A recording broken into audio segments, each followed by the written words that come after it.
Good evening and welcome to episode 109 of Social Chatter. I'm Nick Rishwain and I'm here with co-host and the founder, Christian Karasevich. Welcome this evening. Hope everybody's having a great week. We've got some not as many business-friendly posts this week, but I think one that's really big for businesses dealing with Mailchimp as far as the updates are concerned, Christian. I thought that Mailchimp update that we're going to be discussing is a big item for businesses, or can be for smaller businesses who are regularly using Mailchimp. With that, we are waiting on our guest, Jed Record. We're hoping that he did not forget that this was taking place tonight. If he did forget, we will go ahead with the show no matter what, and we'll knock these 5 or 6 items out and move on with the evening. Anything you want to add, Christian? How's your week going? Week's been pretty good, actually. Very busy week. Another good week, though, and I will say I'm actually particularly excited about this week's topics that we have. Not a lot. Excited?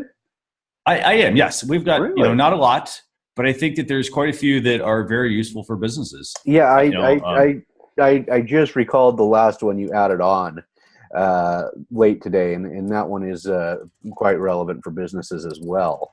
So there are some items here that are of great interest. And shall we jump right in, Christian? And Yeah, sure. We'll go and start, and if hopefully Jed will come by. yeah, I'll get started here. Our first item up tonight, and I'm sure we'll start having some of our. It looks like we have some of our usuals are here. Welcome, Lisa and Chelsea and Joanne. Thanks for coming in. We are waiting on our guest, as you had heard, assuming you were all here. Our first item up for tonight is part of your Twitter timeline, and this is on the app. As I understood the iOS app. This is one. There's several items here, and this comes from the Twitter blog. But the one item that Christian brought to my attention, the main one because most of the rest of these items have been taking place for a while, but what you may see events featured at the top of your timeline labeled as happening now. When available, we'll show you events and topics that we think you might be interested in when you open your Twitter for iOS or the Android app. You'll have a little drop-down menu icon to view why we think you'd be interested in the event, or to hide the event from your timeline. So you'll have some options there. You tap the photo to view the conversation surrounding the event. I think this, they've been doing a lot recently with the iOS, with certain. I have iOS, so. And I've been noticing a lot of changes on the iOS app recently. So, however, the majority of my time is spent in native desktop Twitter. So I have not yet seen this update, the happening now events update. What are your thoughts on it, Christian? Why do you think it's relevant? So I think overall the happening now feature, while it's only available for the whole for sports right now, I think that it can be very relevant because there's a lot of things that you can do. You can geofence, for instance, this sort of thing, and leverage somebody's location. Say, hey, what events are going on? Let me bring this up for somebody. I think as a business, I want to see this come to more things. I mean, I don't really see myself, for instance, going to Twitter to watch sports necessarily or to learn about sports. Typically, I kind of have my, sports news stations that I go to. But I think that, if Twitter can, if they can roll this out for additional, I think this lays the groundwork for being able to roll this out for additional, areas where a business might use this, which would be, the conferences and events, and little small events, big events, that sort of stuff that somebody has going on. I also think this could be especially useful for being able to, leverage some of the trending hashtags. I was thinking about this earlier. Typically a trending hashtag, most of the time things trend because there's an event happening. So I could see that the happening now feature, being applied to that as well. So I think that could be very useful. Yeah, I think I need to go through the app and see if I can find this. I notice I do have an update in in my app store, so I may not have the most current update on my app. But I like this next portion of sort of the Twitter stories for tonight. The save for later idea.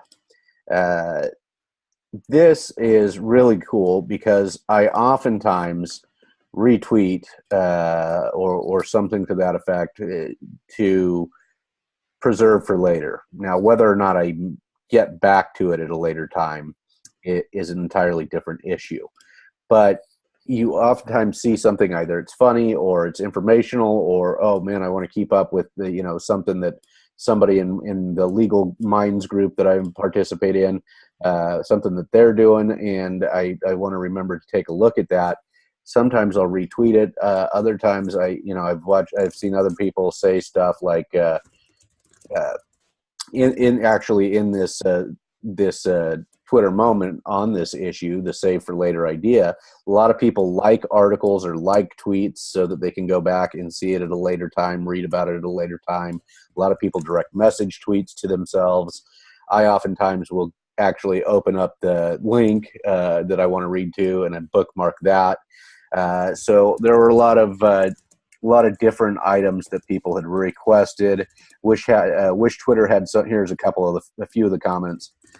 One guy says, I often like articles as a way to file for a later read. Another says, I wish Twitter had some way to separate out tweets I hearted to acknowledge someone looking good in tweets that I want to find later to read. So the like has kind of seems to be the default for somebody wanting to go back and read something later.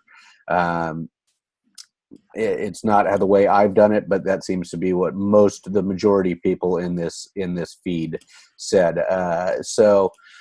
That and the secondary one was DMing the tweets to themselves to their own account. So it looks like Twitter is working on a save for later option that would be sort of a bookmarking option, allowing you to go back and see something at a later time. Because I generally only like things by people that I do like and that I do interact with regularly, and it is as an endorsement or a recognition that I've seen what they're up to. So I don't like the idea of hearting so that I can go back and read later, because I certainly don't want to have a list of political items or negative sorts of items that I want to read because I want to know what's going on in the world. And I certainly don't want that showing up in my likes feed. So that's why I have not done that. What are your thoughts, Christian?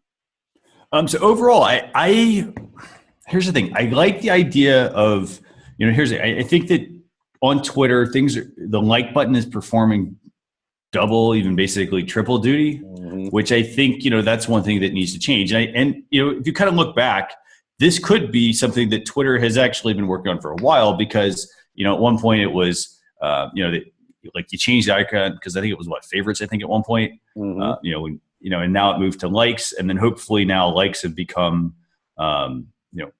maybe this moves it into saying, hey, you know what, there is going to be a like and there's going to be a save feature or something. It also, I think it also improves the usability of Twitter, because a lot of times people will, like you said, they will retweet something, they will DM it to themselves, they will like it, all these other ways. And that's not a good, it's not a good practice as a business, because here's what happens. You like too many things, and then you end up, having to go back through this long list. So I think the idea of making this a save for later feature will be useful for a lot of people. Personally, I use Pocket for saving things, or other services. So therefore, I don't necessarily have to I don't really need another way to save things for later on Twitter. But I think it comes down to, just better management of Twitter. A lot of people, they use Twitter and they're emailing links to themselves and that sort of stuff. And that's not really, a best practice because of just the time. So I think having this feature will be useful. I will say Now, when you install certain, for example, if you're using social a lot and you're installing things such as Hootsuite, or you're using Pocket, or you're using Buffer, tools to be able to share your social media content, in a dashboard, they do add additional icons to your Twitter experience, say on desktop. And so if you're through the web browser, you end up with, basically this really long line of icons to pick from. Right. So hopefully maybe they'll have, a really nice convenient way to do this. I'd love, honestly, to have a keyboard shortcut. I think that'd be really cool to have, to be able to go and say, hey, let me, quickly tap a key, whatever it is, and save a tweet. Right. And I think probably one of the other ways that somebody should, I like this idea, but other ways that people could think about using this more efficiently would be opening TweetDeck and using lists and items like that, so that you can, curate those people that you're liking their stuff all the time. We'll have them in a more readable list for yourself. Don't have them showing up on the home screen. Definitely. And by the way, so speaking of that, that actually is another thing that I'm kind of thinking about here.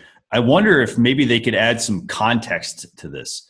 Like they'd you'll hear this word in a couple minutes here, but if maybe Twitter could have, for example, a way to let you have tags on your tweets to save them for certain things. The reason I bring that up is because a lot of email marketing services already have started adding text to be able to add, keywords essentially, or tags to and somebody who opts into an email list. Mm-hmm. In this case, I could see it being very useful to be able to, have a tweet and be able to say, hey, I want to save this one for later. So you could have like a tag of save, or you could have something else, and you have a way to export, all your tweets that you saved, for instance, every month or every week. So there was a service, and you just reminded me of it, that launched at TechCrunch Disrupt just a few weeks ago, that had something very similar to this. Remind me after the show, and I'll try and find that and send it to you, because they were something very similar to exactly what you described. I can't think of the name right now. Our next story tonight comes from Mailchimp. They're not a regular on our show, but they are. They do a lot for a lot of people. Many businesses using them. And it looks like Mailchimp is working into it. So, and Christian, full disclosure here, I only looked at it like a couple of the videos, the descriptive videos here, because the videos were so awful.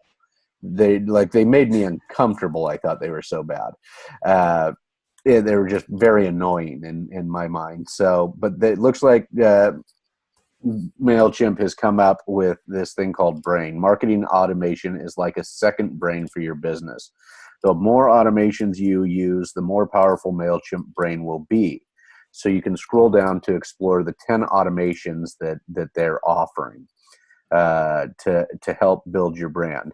They can help you to retarget with ads, recover abandoned carts, and the example that they gave in the video here was that people were on your e-commerce site and they had selected some items to purchase and then they did not leave, and so they've got something abandoned cart, and if you got 10 or 20 or 50 of those, you might want to shoot an email to these people saying, hey, you forgot to check out, or something like that. And that was one that I thought was a great idea, especially for e-commerce businesses. Then find a new audience with ads, create an email, reward your best customers, follow up on purchases, welcome new subscribers, send order notifications, and then of course I did something that made it impossible for me to see the last. Actually, the last two were thank first-time customers and retarget site visitors with email. Yeah. Okay. So it's a more marketing automation tool, essentially, that targets these 10 areas. I think these are great. Email marketing automation is so important to continuing the dance in the lead nurturing experience these days. That I think if you can do this through Mailchimp, which I know a lot of my friends who are solopreneurs, entrepreneurs, many of them use Mailchimp, and it's sufficient for most of their needs. But if they can start working in the automated flow, the automation into their workflow, it's going to be a lot better for them in the long haul. What are your thoughts? I think, when you go through this whole list, I mean, granted the videos probably could be a little bit better, but these are all features of or I don't say features, maybe they're areas of your business where people spend a lot of time doing these things. They spend a lot of time, for instance, they're wondering, well, hey, why is somebody not buying from my business? In this case, like this is a feature that if somebody, left something in the cart for X amount of time, you can send them an email. Hey, were you still going to buy that? Obviously for lack of a better, a better wording there, I guess. Right. Or, way to put it, that's one way. Another thing, reward your best customers. Hey, if somebody buys from you X amount of times, let's do something to keep those people going, keep them, working with your business. Following up on purchases. How many times have you said, hey, I know I need to reach out to my customers? In this case, you forget because you can't handle every customer. If you do, your business moves along at a snail's pace. This helps you with a lot of those features. So I think from a business perspective, it's extremely important that you look at, where you spend your time. If you're spending too much time, for instance, sending out orders, why are you doing those yourself? You need to spend the time, install a marketing automation platform or system, in this case, to handle that portion. So I think that, these are just very, very, very useful. And I think, there's 10 of them here. All 10 of these could typically be practical for a business. You know what? It wasn't clear in any of the descriptions in the videos that I watched is what is the cost to using this automation? Usually marketing or email automation is not the cheapest thing, but did you see anything on costs? I didn't see anything on cost, but typically, the other thing is Mailchimp. I'm actually going to do some search on this real quick. But they've got, let me see. So their plans are basically free up to $10. So here it is, actually automate your marketing. Let's see. So they've got some marketing automations. Let me see. I didn't see anything about cost. So let me see what they're at. Does anybody in the chat, thanks Shells, thanks for coming. Anybody in the chat use Mailchimp for their business? We use different email marketing automation for the company, so I don't use Mailchimp regularly. Let us know in the comments if you're using Mailchimp for your business. Shall I move on to the next one while you're looking at that, and we can come back around? I will say it looks like, it says free and easier than ever. I think that, again, that's a $10 a month plan that has that option. But there's also, the one that's $199 a month. So you kind of have to look at those. Yeah. So that's kind of where we're at. But yeah, so $199 a month. That's been my experience with a lot of the, $1,500, $1,800, $2,000 a year depending on what you're getting. We use I think we pay at the office over $1,000 a month for the system that we use, but there's a lot of other integrations that it uses. So really $200 a month, if you've got a real active e-commerce business, that's probably not the end of the world, especially if it's helping you to make those sales that have otherwise been left in checkout or something to that effect. Nets says, I haven't used them for a while, but might check it out now since it's been updated. Yeah, it's certainly worth it. If it makes your life easier, it's the way to go.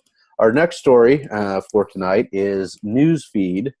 It's newsfeed information, new test to provide context about articles. And there's a little video here. Christian, will you post this in the chat or post sure. in the chat? So this came out October 5th. From Facebook, their newsroom. Today we are starting a new test to give people additional context on the articles they see in the newsfeed. This new feature is designed to provide people some of the tools they need to make an informed decision about which stories to read, share, and trust. And I think trust is probably the thing that's behind this. It reflects feedback from our community, including many publishers who collaborated on its development as part of our work through the Facebook Journalism Project, which we discussed early this year, Christian, I think probably in January or February. Mm-hmm. For links to articles shared in newsfeed, We are testing a button that people can tap to easily access additional information without needing to go elsewhere. The additional contextual information is pulled from across Facebook and other sources, such as information from the publisher's Wikipedia entry, a button to follow their page, trending articles or related articles about the topic, and information about the article, about how the article is being shared by people on Facebook. In some cases, if that information is unavailable, we'll let people know, which can also be helpful context. So I think this is a direct response to the difficulties they had with fake news, if for lack of a better term, during the last election cycle, and their ongoing battles with the U.S. government and other governments over the Russian election interference. And that type of thing, because they found recently that Facebook had a lot of advertisers paying to promote things that probably tied back to Russian government. And so I think this is, okay, so we're not going to be able to catch every single person who is posting fake news or propaganda or something like that. So let's try and provide some more context, some more information about the piece of content that you are reading. That's what I see this as being. And I think it's probably a good move for Facebook, especially because they're facing some risk of further regulation by the U.S. government at this point. Saying, there a lot of people said I don't go to Facebook for my news, so I wasn't really influenced at all about what was happening in the election, not from Facebook. But this isn't just a Facebook issue. Twitter is also dealing with this as well. They just, I think this week or last week, turned over a bunch of information to Congress on ads that they believe were paid for by Russian entities. So I think that's what this is really about. Christian, what are your thoughts? So overall, I think that, and by the way, I wasn't thinking about it from the perspective you're talking about. I was thinking more along the lines of, hey, they want to improve the newsfeed. They want to make it better. They want to let people see what they're clicking on before they actually click. But I agree with you in your assessment of it, which I think that, yes, they're probably, a lot of these things come out because of some other initiative, and not necessarily to penalize a business or whatnot. But I think that, yes, in your case, I think that in that example, it is probably one of the main drivers behind why this happened. Now, from a business perspective, I think that this is also a useful feature, because now if I'm in newsfeed and I want to go click on a link, again, this means there's more competition for links in newsfeed still. But I think from a business perspective, this makes a lot of sense, because I, as a person going to click through the link, I'm not going to necessarily go look and say, well, hey, who is this article from? I'm trusting the business to be able to give me information that is, that's good quality information. And so now you can, you'll be able to click on a link before you click on it, hover over it, and see the information that, that tells you about that link that you're going to. So I think that is really important as well from a business perspective. Now, how do you as a business take advantage of this? One of those things is you want to make sure you are, one, sharing quality information. So Facebook is, how's this going to affect a page? Again, it's the same thing. Share quality information. Make sure it's really like anything we've done in school, right? Anytime you want to cite a source, for instance, in an article or anything you were writing, you had to provide a link. And typically there were certain sites where you could not link to certain things. For example, I think at one point you couldn't link to Wikipedia maybe, because Wikipedia wasn't a trusted source, because it could easily be edited, that sort of stuff, So I think having this feature will make, again, newsfeed better, but also, for the broader purposes that you mentioned, they can't catch everything. So they want to at least be able to provide those tools. Yeah, and I think the businesses that we're talking about here, probably for the most part. So experts.com, the business that I work for, we publish articles all the time written by our members on Facebook. And we promote many of those. And I think we are less likely to be that targeted audience for this. I think the businesses affected most by this change because our articles are very, it might be a medical doctor talking about a very specific type of injury that somebody may have sustained. This is probably for the larger publishers and those who are pretending to be larger publishers, and in order to maybe alter somebody's understanding of something. So I think for those like the Associated Press and Wall Street Journal and New York Times, who were competing to get well-researched articles visible, I think they now have a better chance of doing that, and then being able to see that there's some supporting evidence behind it or some context behind it. Absolutely. And so our next, and I have not seen that in the app. I like the video. It didn't look messy to me. I didn't mind it.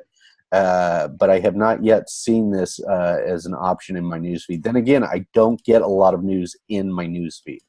And I have a feeling that's because I don't use my newsfeed for news. Absolutely. So I'm not liking a lot of different news articles, therefore they're not feeding them to me.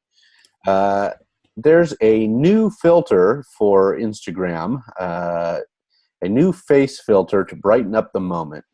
And this came out October 4th. Today you'll see a new face filter that lets you brighten up the moment by placing a beam of light on your selfie or the world around you. Even if the sun isn't shining, tap the light to change between the vertical and horizontal orientation, or tap anywhere on the screen to move it. As always, face filters work with boomerang, rewind, and other camera formats and creative tools. When you're done, you can add it to your story or send it to your best friends through Instagram Direct. I'm surprised they even announced this, to tell you the truth. That was my initial experience when I think it's a cool little feature, like a little sunlight shining on your face, but I was surprised that they took the time to announce it. I think this, I don't know how a business might use this unless you're really interacting with your customers. Maybe the businesses, as we've talked about before, restaurants, bakeries, things like that, they may get creative in some of the pictures to their consumers and want to add a little light onto a particular setting. Yeah, I mean, from a business perspective, I think the one way this could be especially useful is, and here's the frustrating thing. Whenever you take photos with a smartphone, it doesn't have a very strong sensor. So if it's in the slightest bit too dark, it can be, it just looks extremely grainy. And so here's the thing. You're telling somebody, hey, take photos for your business, post photos for your business. Well, guess what? With this feature, you'll be able to take that and basically apply a light beam to brighten up the scene. So, you can either use it in a basic sense, which is, hey, you know what? It's a little too dark in the room that I'm in. Let me provide some additional light for this. Additionally, though, you can get into this and make it creative by adding your light filters. For example, sometimes people take, really interesting photos and, they get just the smallest glint of light, for instance, and it really makes that sunset look fantastic. So that's one way that you could also use this as well. From a practical, is it going to help drive sales? Not necessarily, but is it going to help you improve your content? Yes. Yeah. It can. Potentially. Potentially. I think it's something to play with, but it really surprised me that of the filters, that this is something that they announced. I thought they'd give it a shot, roll it out, and see if it took, because all it really reminds me of is when your blinds there's a little sunlight peeking through one end of your blind is really what it is. Our last story, and one that several of our friends may be fond of, several of our attendees may be fond of, is Snapchat's new context cards. And I did have this. This is updated, and it is working on my end. This came out on October 10th, and this is from TechCrunch. Snapchat's new context cards use snaps for spontaneous discovery. Snapchat is introducing a new feature that will transform the experience of using the apps at a fundamental level. They're called context cards, and they're new ways to find out more info about any snap shared by users, providing access to things like restaurant reviews, reservations, Uber and Lyft, ride hailing, contact information, and more. This is where Snapchat has a chance to turn its everyday user engagement into real-world discovery and marketing platform that could potentially rival Yelp in terms of serendipitous discovery and driving marketing value for restaurants, venues, and destinations, starting from a place of true interest rather than approaching it from a perspective of providing a resource only to people already seeking that kind of info. And I like that statement about these context cards.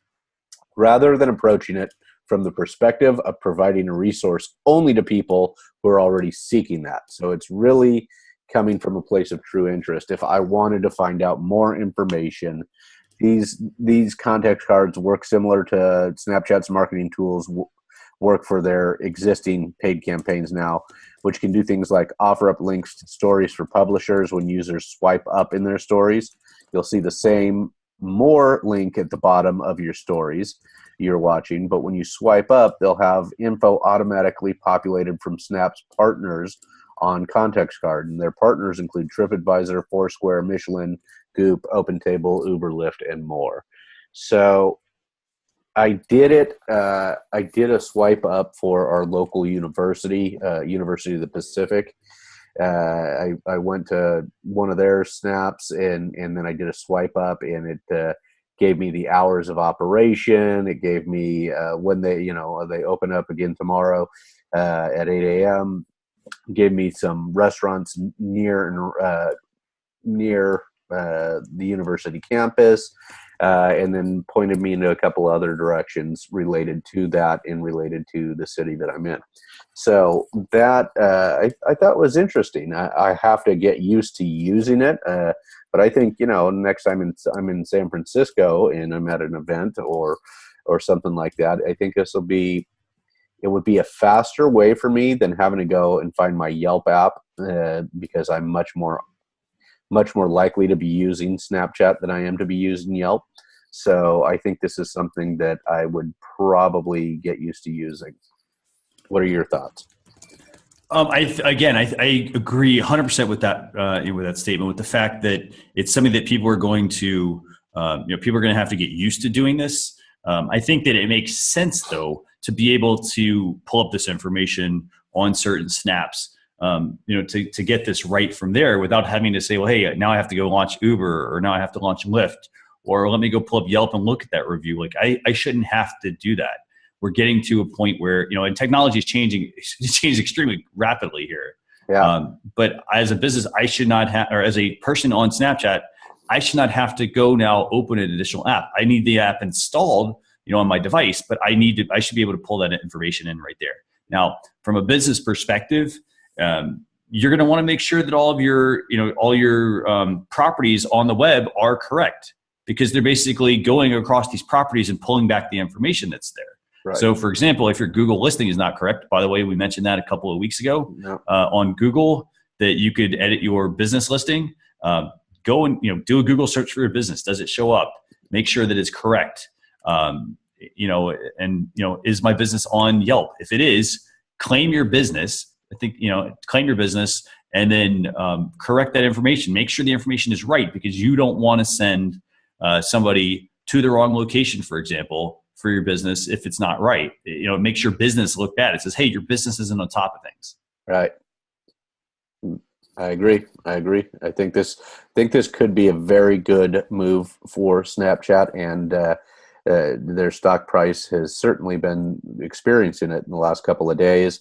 That was from a positive analyst review, but this could really help them to drive traffic to businesses and encourage businesses to spend money in the ad campaigns. There was something interesting in here.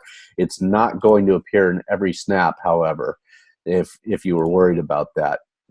Instead, it'll include those that have been tagged with the company's venue-specific geofilters or with any snap that's been submitted to the public Our Story feed that appears in the Snap Map or search. Absolutely. So and that's a great point, by the way. They don't want to burden everybody with too many ads or too much information. So I won't get this when I'm looking at Joanne's her profile or her story necessarily. By the way, the other thing I also found very interesting about this is, Facebook and Snapchat have this whole, let me borrow your feature type thing. And they both conveniently came out with a feature this week with the word context in it. Mm-hmm. Granted, I think that they're both very useful features for businesses. But I just found it ironic that they happen to come out with the same. I thought the same thing. I thought the same thing. I do want to welcome Bernard and Kelly Kavanaugh is with us tonight as well. So thank you guys. Oh, nice. And Christian, why don't you give us a couple of tools? Sure. So I've got a couple of tools for everybody tonight. So the first tool is called BigVU Telepromoter Video Maker. Now, quite a mouthful here, but we're going to talk about this for a minute here. All right. And this, by the way, is a pretty good tool. So let's see. And by the way, I know I'm always talking about video, there's this video app or that video app. Here's the thing. There's a lot of video apps. They do a lot of different things. What drew me to this particular app was the fact that it is a combination of a lot of those separate features that you're using, you're getting from other tools. So let me share my screen here so you guys can see this. Let's see.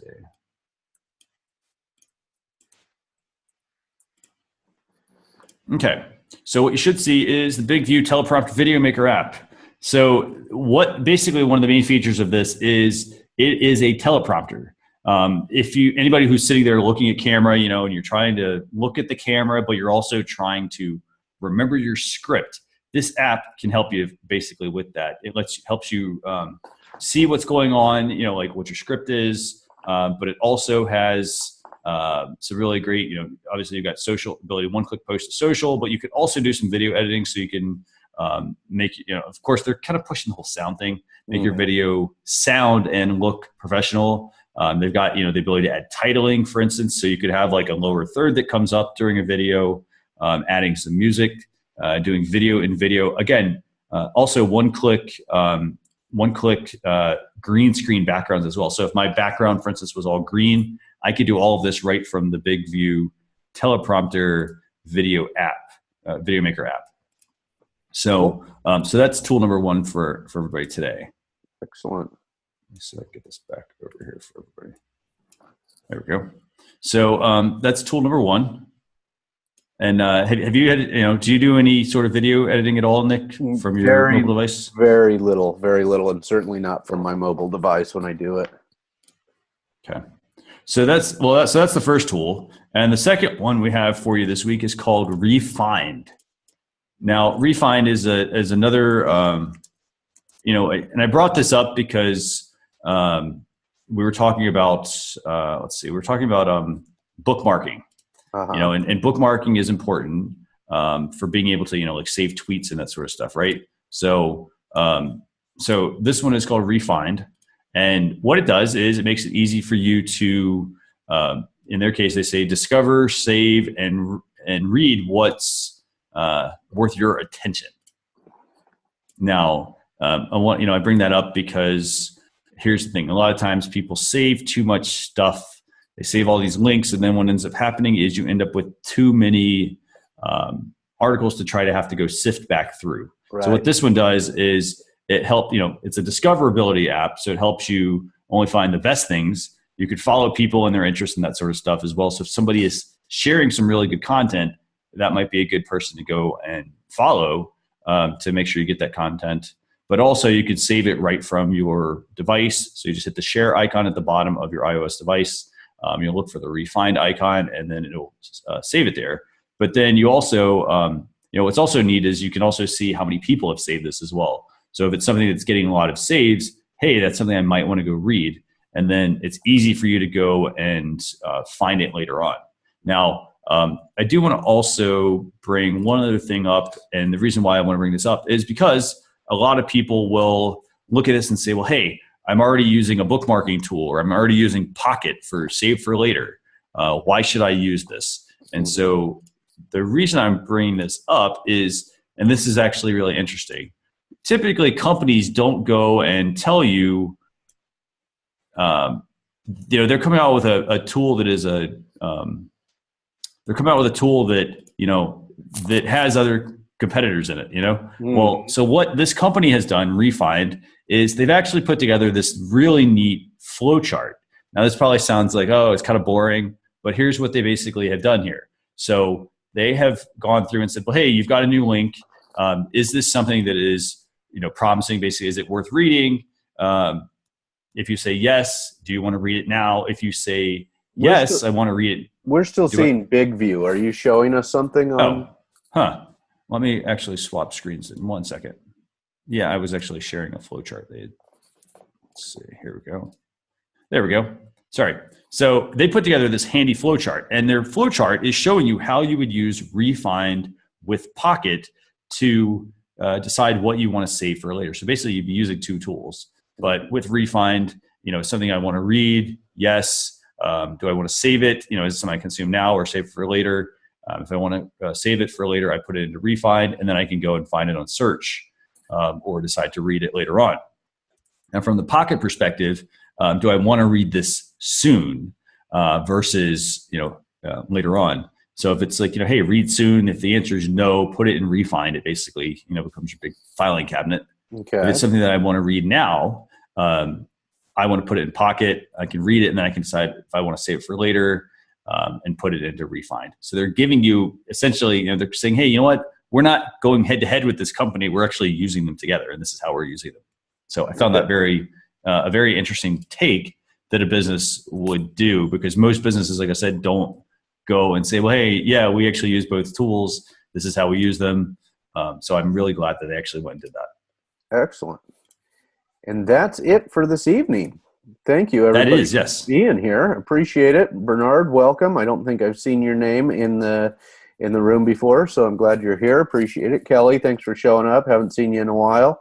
And we've got Joanne, Lisa, and Nets as well. Thanks so much for being here. Really appreciate it. And we will have more information on the blog post, and the replay will be available tomorrow. Absolutely. Or today for Christian. Yes. Tomorrow for me. So thanks a lot for tuning in tonight, everyone. So sorry we didn't get Jed on. We're going to make sure we're going to check in with him and see what happened. See if maybe he had something going on. I've heard quite some crazy stories before with people that they were supposed to be somewhere and then they disappeared and something happened. Yeah. And in service for days later. So hopefully Jed's okay. We'll check with him. But next week we're going to have Amanda Robinson on. Amanda Robinson. She's a friend of mine. She does a lot with video. So, we're going to be talking with her as well on Social Chatter. But 10 p.m. Eastern Standard Time next Thursday, that is October 20th, almost to November. Wow. So we will see you all next week. All right. Thanks, Christian. Have a good night. You're welcome. Thanks, everyone. Bye-bye. Bye.